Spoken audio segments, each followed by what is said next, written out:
नमस्कार दोस्तों, आप देख रहे हैं सिनेमा हॉल और मैं अजय परमात्मा से। 6 दिसंबर को डॉक्टर भीमराव अंबेडकर का परिनिर्वाण दिवस है। इस मौके पर मैं हिंदी फिल्मों में दलित चेतना पर बात करूंगा। हिंदी फिल्मों में दलित चेतना को लेकर लगातार सवाल किए जाते रहे हैं और ये वाजिब सवाल हैं कि हमारे निर्देशकों ने दलितों को पर्याप्त महत्व नहीं दिया है और न ही उन्हें सही परिप्रेक्ष्य में फिल्मों में पेश किया है। संभवतः इसकी वजह यह हो सकती है कि हिंदी सिनेमा मुख्य रूप से कुलीन और उच्च जाति के निर्देशकों के मध्य रहा है, उन्हीं के बीच पल्लवित और विकसित हुआ है। एक दौर था पैरेलल सिनेमा के समय जब कई सारे दलित किरदार फिल्मों में आए, लेकिन वहाँ भी आप देखें तो इन निर्देशकों का भाव उनके प्रति सहानुभूति का है, दया का है, करुणा का है। ये कहीं भी दलित किरदारों के आंतरिकता में नहीं घुस पाते हैं।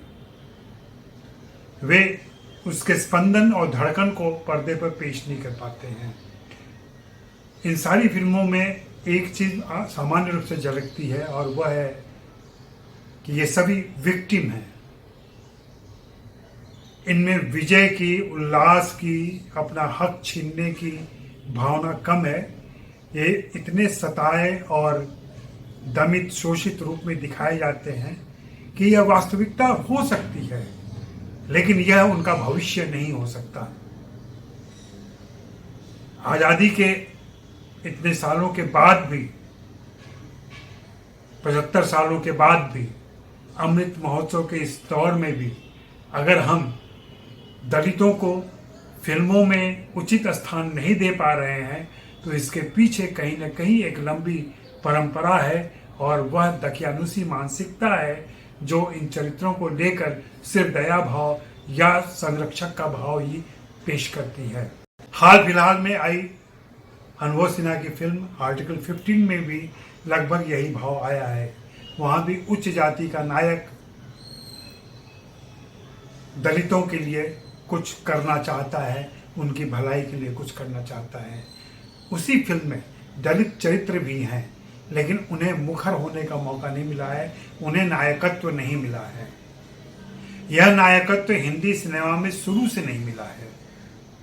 शुरू में नायक जरूर आते थे जो उच्च जाति के होते थे, उनकी नायिकाएं निम्न जाति या दलितों के समुदाय से आती थी और वे उनका उद्धार करते थे, वे उनके प्रति दया दिखाते थे। वह चाहे चंडीदास हो, चाहे अछूत कन्या हो, यहां तक कि सुजाता हो। इन सारी फिल्मों में लगभग यही रवैया रहा है। इसी की वजह से दलित चिंतक मानते हैं कि हिंदी फिल्मों को अभी कोसों का सफर तय करना है जब वे दलित किरदारों को, उनके हाव भाव और उनके मनोभाव को समझ पाएंगे। इधर कुछ तमिल फिल्में आई हैं और साउथ की कुछ अन्य भाषाओं की भी फिल्में आई हैं जिनमें दलित किरदारों को न सिर्फ नायक का दर्जा दिया गया है, बल्कि वे सभी लड़ते भिड़ते और अपनी जगह बनाते दिखाई पड़ रहे हैं। उसकी वजह यह है कि इनमें से अधिकांश लेखक निर्देशक उस दलित समुदाय से आते हैं जिन्होंने यह पीड़ा बचपन से झेली है। कम से कम उनके यहाँ वो दलित बोध है। हिंदी फिल्म के लेखकों निर्देशकों के पास इस दलित बोध की कमी है। एक नीरज घेवन पिछले दिनों जब वे मसान लेकर आए थे तो वहाँ जरूर दलित किरदार नायक के तौर पर आया था, लेकिन वहाँ भी उसका संवाद याद करें, यह दुख क्यों नहीं खत्म होता है। सचमुच दलितों की यह बड़ी वेदना है और इसके प्रति हमारे निर्देशकों की संवेदना अभी के अनुकूल नहीं है। यहीं आप दक्षिण भारत की फिल्मों में देखें, चाहे वो जय भीम हो, कर्णन हो, वहाँ पा रंजीत, डीजे ज्ञानवेल, मारी सेल्वराज, वेत्री रमन ने दलित किरदारों को नायक के तौर पर पेश करते हुए समाज की विसंगतियों को उजागर कर दिया है। वहाँ ये सभी लेखक निर्देशक दलितों के साथ साथी के भाव में है, कॉमरेड हैं ये। इसकी वजह से उनके चित्रण में फर्क आता है, उनके डिपिक्शन में फर्क आता है और उनके नायकों के वजूद में भी फर्क आता है। जय भीम अभी हाल फिलहाल में आई है, कर्णन कुछ साल पहले आई थी। इन दोनों फिल्मों में वहाँ के मुख्य पॉपुलर कलाकारों ने काम किया था, जैसे कि सूर्या और धनुष ने। हमारे यहाँ हिंदी फिल्मों में लोकप्रिय कलाकार दलित किरदार निभाना नहीं चाहते हैं, नहीं निभाते हैं। एक तो उन्हें फिल्में नहीं मिलती हैं, अगर फिल्में मिली भी तो वे करना नहीं चाहते हैं। हिंदी फिल्मों में दलितों के किरदार के लिए नसीरुद्दीन शाह, ओमपुरी, शबाना आजमी ऐसे कलाकार सुनिश्चित कर दिए गए हैं। इधर किसी ने कोशिश भी नहीं की है। अगर कोशिश करें तब पता चलेगा कि आज के अभिनेता और अभिनेत्री इस तरह की फिल्मों के लिए तैयार होते हैं कि नहीं होते हैं।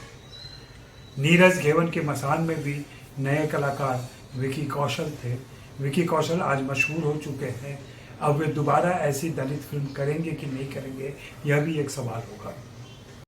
ज़रूरत है कि हिंदी फिल्मों के लेखक निर्देशक इन किरदारों की तरफ ध्यान दें, क्योंकि पूरे हिंदी समाज में, उत्तर भारत में दलितों का एक बड़ा समूह है। ठीक है कि राजनीति में उन्होंने वही छल प्रपंच अपनाए हैं, लेकिन उससे दलितों की सामाजिक की स्थिति में, राजनीतिक स्थिति में कोई बड़ा बदलाव नहीं आया है। वोट काउंट के तौर पर वे जरूर बढ़े हैं, लेकिन पॉपुलर लिटरेचर में, साहित्य में और सिनेमा में और कला के अन्य माध्यमों में दलितों की उपस्थिति लगभग नगण्य है। मुझे दलितों का एक स्लोगन बहुत सही लगता है, जिसकी जितनी संख्या भारी वो है उतने का अधिकारी। लेकिन क्या यह अधिकार उन्हें मिला हुआ है? अभी तक तो नहीं मिला है। मुमकिन है कि जब दलित समाज से लेखक और निर्देशक निकल कर बाहर आएंगे और सिनेमा की तकनीक का उपयोग करेंगे, क्योंकि सिनेमा अब ऐसा महंगा भी नहीं रहा, तब निश्चित रूप से इसमें बड़ा बदलाव आएगा। यहाँ तक कि अंबेडकर फिल्म भी आई, जिसे जब्बार पटेल ने निर्देशित किया था, जो 2000 में रिलीज हुई थी। वह फिल्म भी अंबेडकर को सही परिदृश्य में, सही परिप्रेक्ष्य में नहीं पेश कर सकी। समस्या है, हम पहले माने कि यह समस्या है, यह दिक्कत है, यह कमी है, तभी हम इसे दूर कर पाएंगे। B.R. अम्बेडकर ने भारतीय चेतना को जिस तरीके से प्रभावित किया है सामाजिक और राजनीतिक तौर पर, और जो उनका प्रभाव है उसे भी फिल्मों में दिखाया जाना जरूरी है। मुझे इस मामले में पा रंजीत सबसे उम्दा निर्देशक और लेखक लगते हैं। उनकी फिल्मों में दलित सिंबल, दलित बिंब, दलित प्रतीक और दलित आवाज उभर कर आती दिखती है। काश हिंदी फिल्मों के कुछ लेखक निर्देशक उनकी प्रेरणा से या उनके अनुकरण से कुछ बेहतरीन दलित चेतना की फिल्में लेकर आ पाते। उम्मीद है यह जल्दी ही होगा। आप क्या सोचते हैं बताइएगा। शुक्रिया, मेहरबानी, धन्यवाद।